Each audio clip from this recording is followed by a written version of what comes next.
Restoration to community. Repentance is not complete until confession and pardon lead to penance that allows community to be restored.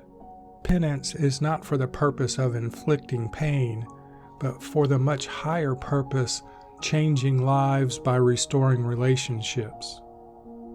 Some of us still long for a way both to engage the consequences of our mistakes and to have a hand in repairing the damage we have done. We want to participate in our own redemption instead of sitting while Jesus does all the work. We want to be agents of God's grace. Restorative justice asks, what harm was done?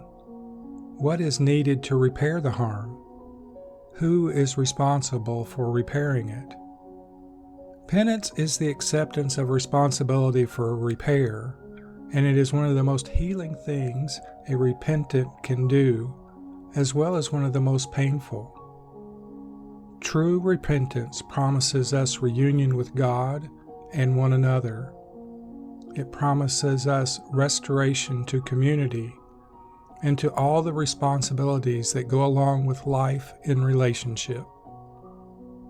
Rest in the great peace.